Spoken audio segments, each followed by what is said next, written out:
Welcome, everybody, to Uncluttered and Unfiltered. I'm Eden Kendall, along with Christine Stone, and we have a really great topic today that is going to get you at least thinking about letting go of some things now that you are, if you are, over 50. Before we do a little bit of chit-chat, why don't you explain what is meant by that, Chris? Well, once you get into your 50s, there are items that you really do need to look at in your house that it's time to think about letting go. And so today's episode, we're going to talk about all of those items and what to do with the items, what items as an organizer that I see all the time that I think it's time, ladies, to start letting it go. Some of these things are things that I really thought I had to hold on to until the end of time. So I'm happy to review these with you. I might still need additional convincing, but that's what this is all about. But in the meantime, we had a great week. Christine and I had a chance to spend some time together on television here locally this week. I was filling in on one of the local lifestyle and entertainment shows here in Jacksonville, Florida, where we both live. And we did a segment on one of the days for the podcast and also for an upcoming appearance we have. And that was a lot of fun. I loved it. I love being with you on TV. That's how we met. I love it. I love it. It was a lot of fun. I kind of feel like we took it over, the segment, because we have that chemistry now. We are together. I wanted to share with you that at the end of the week, because my day job is radio and it always has been, having filled in for it was 4 days, I took a look at the end of the week at screenshots and videos from my time on TV and decided that 3 of the 4 outfits I wore I did not like. So do you know what happened? Tell me. I didn't hang them back up. I'm so excited. And they were really nice dresses and shirts. And I thought, if I didn't like the way they looked, I won't be wearing them again. I put them in the bag. And if you're not familiar with the bag, go listen to episode 1. And that's it. Why hang it back up? Well, and you being on TV a lot, that's the perfect thing to say, okay, that's not going back in the closet. And that's what I always tell women is if you put something on and you look in the mirror and you say, oh my God, I feel terrible in this. I don't like the way I look. Don't hang it back up. Put it in the bag, consign it, donate, or give it to a friend or a relative and let it go. It's the hanging it back up that tricks your mind into thinking it's potentially something you'll wear again. Right. So as soon as you take it off at the end of the day, or if you put it on and then don't end up wearing it because you looked yourself over in the mirror and thought, nah. Well, and it's taking up space for new things that you will love and feel good about when you wear them. Something completely off subject, since we're talking about broadcasting. I mentioned that I'm on the radio every day. Today, we interviewed a guest that made sense for the country music radio show on which I appear every day, but would never make sense for this particular podcast. Have you heard of power slapping? I have never heard of that. This is a UFC-sanctioned, Ultimate Fighting sanctioned event where grown men stand with their hands behind their back and take turns slapping each other in the face until... I'm dumbfounded over I know you are. Well, here locally, we have the current champion of this sport. And he goes to Las Vegas and he participates in this. And he stands there and takes it while a man who weighs 200 plus pounds, open hand slaps him in the face. Oh, my God. And then he returns the favor, many times knocking the other guy out cold. Okay, what is the point of this, though? Is there a point to it? Gladiator style, something to bet on, something for people to enjoy watching. And the reason I feel old right now, just so you know. You feel old. The reason I even bring this up is because the number one question I had for him, from the time I knew we were going to talk to him until the time he was on the phone, I knew exactly what I wanted to say to this young man. What does your mother think about this vocation? Because make no mistake, this is his full-time job. He said she can't watch. I just don't. This is the old lady boomer in me coming out. I find nothing redeemable about this job. I find nothing that I would watch this like this. So, I mean, everybody should do their own thing, but I just don't know if I want to be slapped in the face a million times. And do you know, and this is you as a mom of 2 daughters. Now, I have a son who will tell you that these guys have done this before hanging out. Like, hey, guys, let's have a slap fight. But as a mom of daughters, I'm sure you... Well, everybody makes fun of me because I'm like, that will cause CTE. Everything I see, that's going to cause CTE. What is CTE? That's when they find out, like from football Concussions. players, the concussions have really done something. It changed their brain chemistry. And I always see all these sports and say, that's going to cause CTE. Oh, yeah, no, to me... So for sure, this one would. To me, this is a last resort vocation. This is like, you're going. This is my facial expression. This is like what the gladiators, the prisoners have to do. They could fight a lion, or they could do a slap fight. Anyway, I thought it would be enjoyable, not for you, but for me to look at your face, to look you in the face, and tell you about this. I always say nothing ever surprises me, and nothing ever surprises me. No, that doesn't surprise you. So anyway, that's the unfiltered reaction from Christine Stone for power slapping. Let's switch gears to uncluttered reactions, which is the things that you should consider. You're never one to tell me what to do. I'm not. These are things you should consider letting go of once you are 50. All right, let's refresh. Okay. It's a whole new topic. Well, I like that you said should consider, because in my job, when people finally decide they want help, it's because they really want help. You never want to force anybody into doing anything when it comes to letting go of items. It's a personal thing for everybody. It's very emotional. Very emotional. And so when you're ready to let these items go, this is where this list comes in. Okay, so I am at that point where I really would like to reduce the clutter. And I go in waves, and I'm at the crest of one of those waves right now. So what is your number one? Not necessarily I don't know number one. It's not in an order. Yeah, okay. It's not in an order. But another thing real quick, a lot of people in their 50s and 60s and 70s have downsized. So this is why I bring this topic up, because you don't have the room you had. So the first thing on the list is old school photos. Those are paper photos. And the reason why I bring this up, because if you are in your 50s, 40s, 60s, this has become a real issue, because you're not going to just throw them out. So what do you do with them? And it's a very time-consuming project, I will say, but so well worth it when you get your older photos organized. And so the first thing you want to do is get containers that are weathertight, if you're going to do them in like a plastic container that is weathertight, to keep out humidity and bugs. And never store your photos like in an attic. It has to have air conditioning or be climate controlled. If you want to put them on, say, a shelf in your office or in your living room, then that's a different type of container, because you may pull it down and during the holidays be nostalgic and look at them. So you want to get your containers.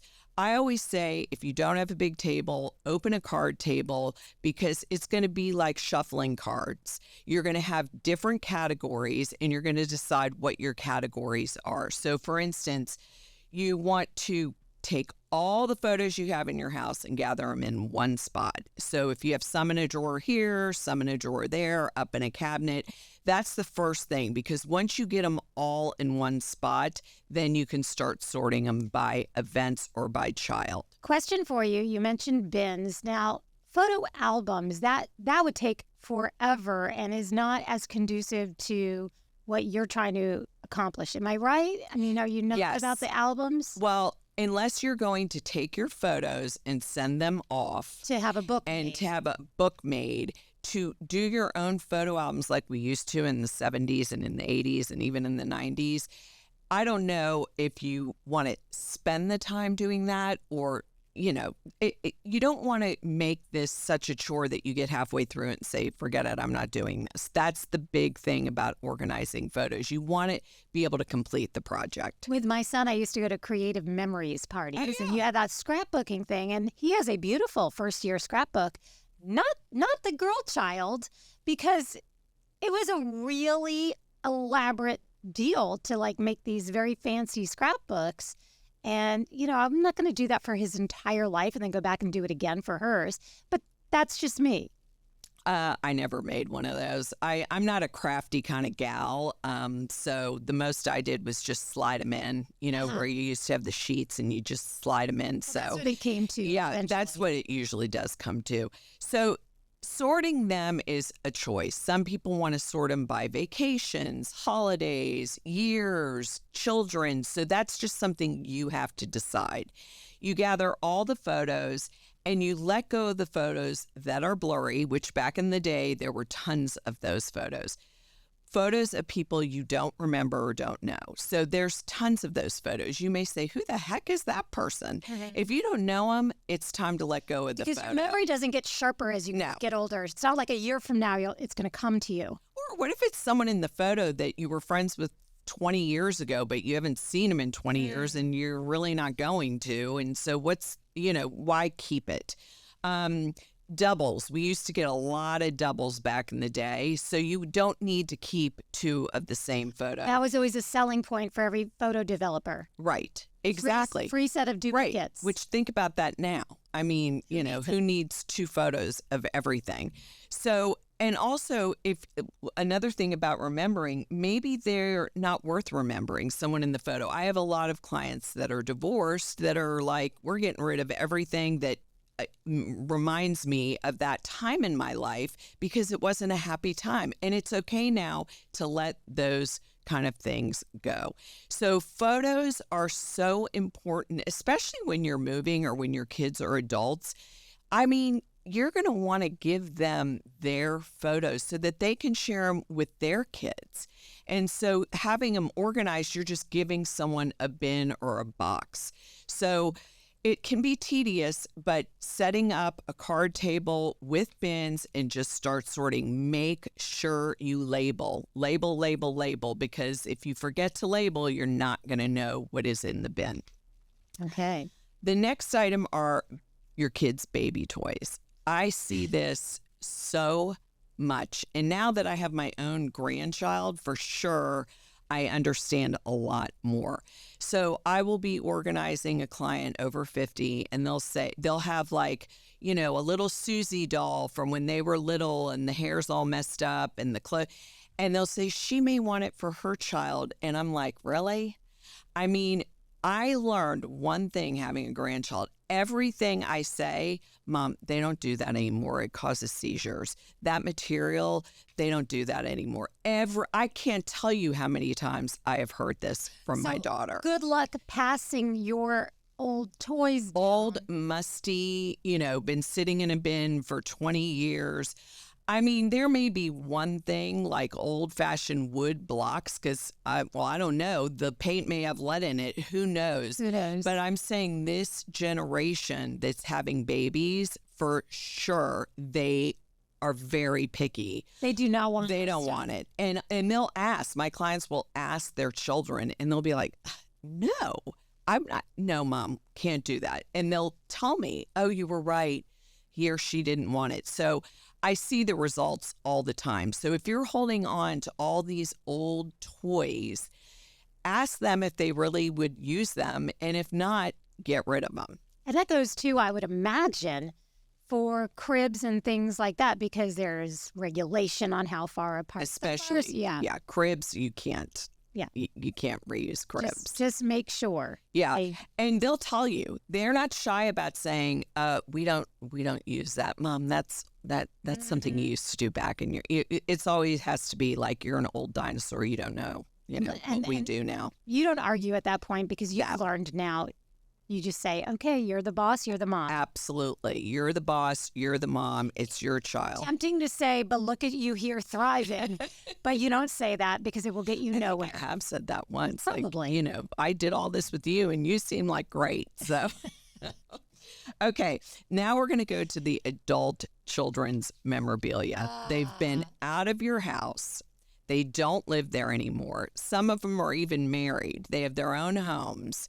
And I see constantly parents keeping their child's soccer trophies, medals, running gear, soccer shoes, you name it. It's in boxes, and they don't want them. The parents, the adult parents, do not want them in their home, but they keep asking and asking. So I think it's having a real conversation.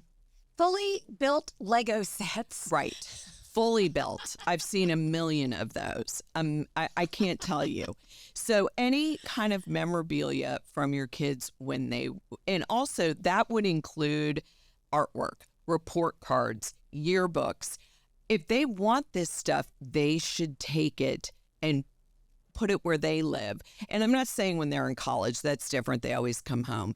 But I'm saying if they have started their life with their home and you really do not have the place to store it and it's taking up room or using a spot that you could be using for yourself and enjoying, you should give them the option the next time they're in town, if they don't live in town, to really go through these items and start getting rid of them.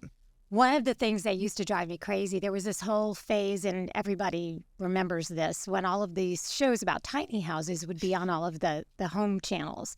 And I would be furious because these young folks would be like, I love it. I feel like it's roomier than I even thought it would feel, and it's great. And I kept saying, show the parents' house, show the parents' attic, because you're not minimizing if every single thing you own is right now stored at your parents' in your poor parents' house. Yes. So I think you're right. If you are starting out on your own and you want to be an adult, then you have to also have all your crap. Right. And I was telling you, now that I have a grandchild, I have to store all that stuff. So I have a high chair, I have a pack and play, I have a little bathtub. You know what I mean? Brand new versions. Of course. Brand new versions of all this stuff that I have to store. So when he comes, I'll have everything. So if you're trying to store everything, you're eventually going to run out of room. And that's what I see a lot. You can only store so much, especially if you have downsized. Okay. Okay, so the next thing is greeting cards. I am huge into keeping cards that my mother gave me, that my girls gave me, that my husband gave me. Not everyone's like that. Some people are like, read it and throw it in the garbage. I think people would be surprised to hear that about you. They are surprised to hear it about me. Now, I wouldn't keep every card that someone gave me, but if someone writes a note on it, like a personalized note, I do. I keep them, and there's different ways to keep them, but the newest way, and I haven't tried it yet, so I'll get back to you guys on this, is Archive. It's an app that you send your items to. I have sent artwork memorabilia to them, and they did an amazing job for my kids' artwork. And they made books, right?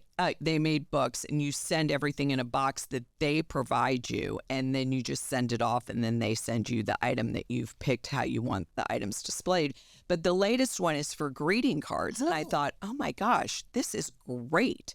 So you just put all the greeting cards that you're saving in a box, and they make it into a book. So you don't have to keep the old school copy of them.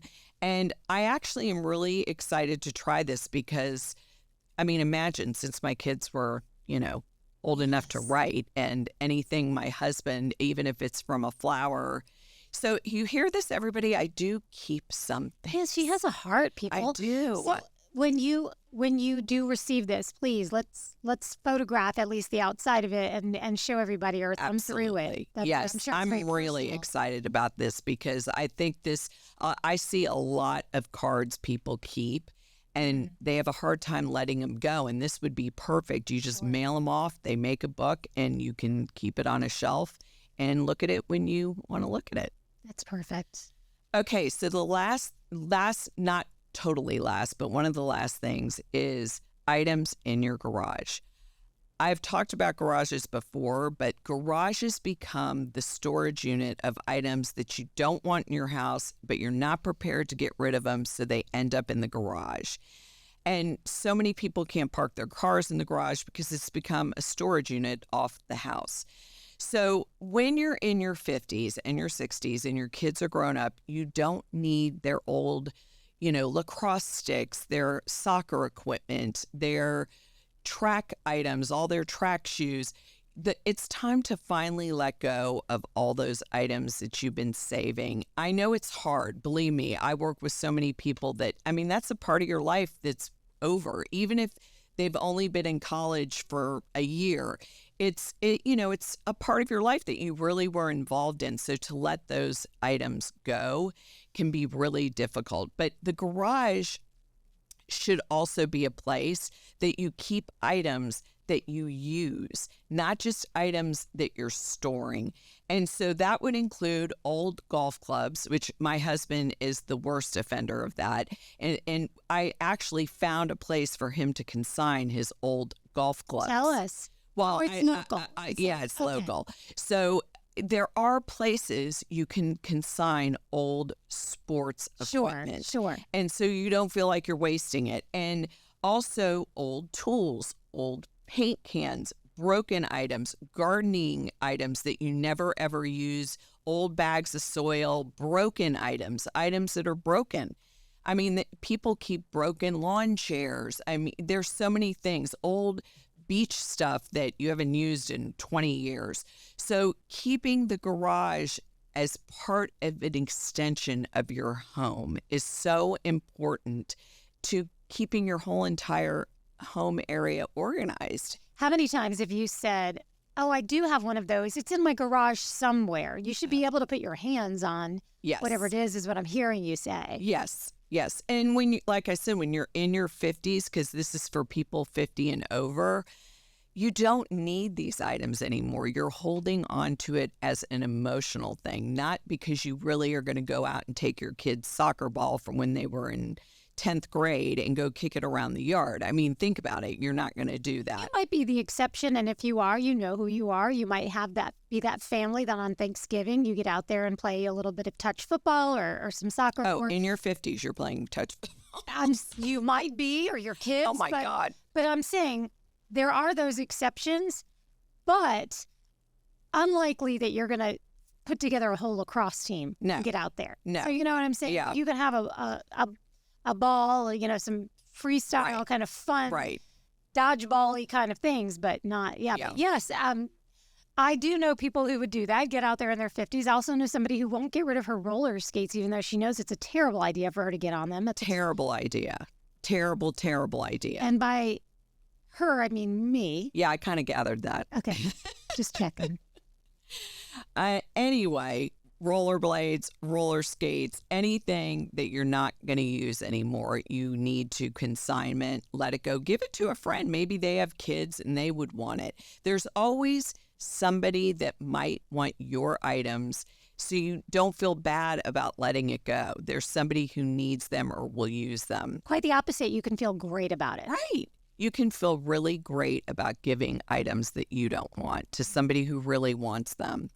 And the last thing is collections, and I'm going to throw my own brother under the bus for this. Great. He's had a beer can collection since he was, I don't know, a teenager. And he is now 59, 60, 59. He's going to kill me if I add even an inch onto him. And I went to his house, went down in the basement, and there were all those beer cans in bins. And I said to him, as an organizer, as his sister, when's the last time you have even looked at your beer cans? He goes, never, ever. I go, then why don't you get rid of them? Maybe someone will buy some of them. Worth anything. Yeah, find out if they're even worth anything. And that's the thing about collections. Everybody thinks their collection is worth a gazillion dollars. Oh, this is worth a lot of money. And then they go on eBay, they go online, they look it up. And I've done this myself, and it's worth like $6. So by the time I pay postage, everything, it's not even worth it. So do your homework. And if you have a collection that you absolutely love, display it, enjoy it every day, walk by and go, gosh, I love this. or let it go and find out what the value of it is and get rid of it. That makes perfect sense. Can't argue with that. And some collections are indeed valuable and priceless, and you want to pass them down, and that's one thing. But if that were the case, though, why wouldn't you want to display them? Like, why are they shoved in a drawer? I have some little pieces of china that I thought were I'm sorry, probably not china. I don't know what they would be, but I thought they'd be really valuable. And I looked them up, and it's almost like you read my mind. $6. Yeah. $6. Yeah. Because people can't wrap their head around something that they've been keeping so long, thinking it would be valuable. And then it's not. And let me just say, that's a $6 value to a tiny little piece of a fraction of the population. Most people wouldn't spend a dime. Right. But there's someone out there that you'll probably never connect with that might give you $6. Yeah. So it is worth checking into. It certainly shouldn't take up a lot of space in your home if it's not going to benefit you and you're not going to get anything out of it, or nobody in your family will. So I like how you are saying these are suggestions. These are thought starters. Yes. They are not commandments to you. You are not dignified if you still are holding on to these things. But I also do think there's something to be said for telling your kids, you don't have to throw it away. Just take it. Right. Here's a box. Right. Sort through it and give the rest. Right. To a nonprofit or a friend. Right. And that's the thing. You're not saying I'm going to throw it away, but you need to come and get it because I don't have the room to store it anymore. And I really can tell you from my experience as a professional organizer, people in their 50s and older never regret giving their stuff back to their kids. They really do gain storage space that they desperately need. Yeah, I don't think I've ever said, honey, do you remember that report you wrote in 5th grade? You know, the one about Brett Favre? Right. I came and saw you perform it in the class. Yeah, do you have a hard copy of that? Right. It came up today and I really want to reread it. Right. Not going to happen. No. So that brings us to the end of that particular segment. And we do have several events that we want to share with you coming up. But since this will timestamp this episode, if we do all of that now, we ask you to check our social media because it's very likely that there is something either virtually or in person that we've got coming up and we don't want you to miss it. We also ask that you would subscribe to this so you're always notified when a new episode drops. And if you could share with a friend, if there's a girlfriend that you have that you think needs people, yes, we would love to have her and you a part of our Facebook community. We have a secret top star little elite page called Uncluttered and Unfiltered Ladies Only. It's just a private group on Facebook, and people share things. Somebody asked the other day if anyone had tried mushroom coffee. Oh, I know. I saw that. And then I had a friend give me some like a day later, and it was repulsive. Yeah, we won't get into that only because I could go on forever, all the supplements I take. But I couldn't drink that. Let's just say that. I mean, I guess it's an acquired taste. It certainly claims to have a lot of benefits, but that's a whole other thing. Right. All right. So anyway, thank you. Subscribe. 5 stars helps us to be searchable for other people. And until we speak again, remember, whether it is just an attitude, a relationship, an argument you're having, or all of the things on Christine's list of things you could let go out over 50, always you can let it go. And don't look back.